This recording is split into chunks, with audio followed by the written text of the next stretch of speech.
Assalamualaikum warahmatullahi wabarakatuh. Perkenalkan, nama saya Yesi Arianti, Prodi 4 PAIB, mata kuliah Filsafat Pendidikan, dan saya hormati dosen pengampu Filsafat Pendidikan yaitu Pak Amiruddin.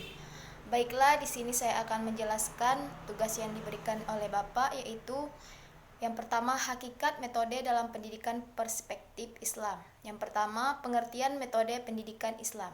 Jadi bisa kita simpulkan bahwasanya pengertian metode pendidikan Islam adalah salah satu cara yang digunakan untuk mempermudah suatu pendidik untuk mengembangkan ajaran agama Islam sesuai dengan ajaran atau hukuman syariat yang telah ditetapkan. Yang kedua, macam-macam metode pendidikan Islam. Metode qudwah, metode hitabah atau qaul, metode hitabah atau khat, metode hiwar, metode as'ilah wa ajwibah, metode musyawarah, metode mujadalah atau batsul musail, metode tafakkur atau tazakkur, metode muhasabah atau an-nafs, metode kisah, metode tatbik, metode tadabbur alam, metode mumarasat. Dan yang ketiga, urgensi dalam pendidikan Islam. Dalam pendidikan Islam bukan hanya satu metode saja yang digunakan oleh seorang pendidik dalam mentransfer ilmu agama beserta ilmu agama kepada peserta didik. Akan tetapi, ada berbagai macam metode dengan cara, tujuan, dan teknik yang berbeda dalam setiap penyampaian materi yang berbeda pula. Agar materi tersebut dapat tersampaikan secara maksimal, dan yang paling penting adalah harus sesuai dengan syariat Islam.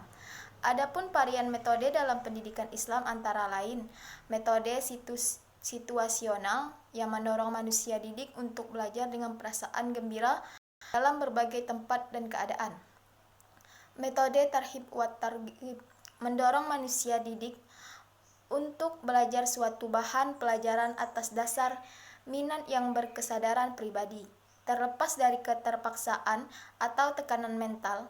Metode belajar yang berdasarkan conditioning dapat menimbulkan konsentrasi perhatian anak didik ke arah bahan-bahan pelajaran yang disajikan oleh guru atau pendidik. Metode yang berdasarkan prinsip bermakna menjadikan anak didik menyukai dan bergairah untuk mempelajari bahan pelajaran yang diberikan oleh guru. Metode dialogis yang melahirkan sikap saling keterbukaan antara guru dan murid akan mendorong untuk saling memberi dan mengambil antara guru dan murid dalam proses belajar mengajar. Prinsip inovasi dalam belajar mengajar menjadikan manusia didik diberi pelajaran ilmu pengetahuan baru yang dapat menarik minat mereka.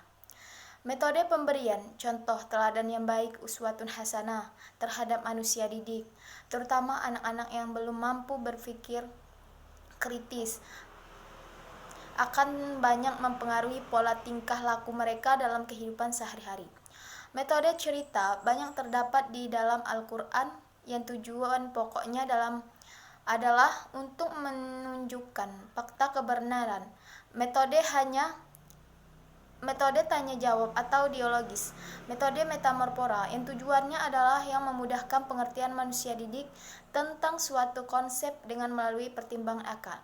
Metode hukum dan hadiah atau pemberian sawab atau pahala dan iqab atau siksa yang tujuan pokoknya untuk membangkitkan perasaan tanggung jawab manusia didik. Efektivitas metode ini terletak pada hubungannya dengan kebutuhan individual. Syarat dan penerapan hukuman adalah hukuman yang bersifat edukatif, yaitu pemberian rasa nestapa pada diri anak didik akibat dari kelalaian perbuatan atau tingkah laku yang tak sesuai dengan tata nilai yang diperlakukan dalam lingkungan hidupnya. Demikianlah yang dapat saya sampaikan, lebih dan kurangnya saya mohon maaf. Wassalamualaikum warahmatullahi wabarakatuh.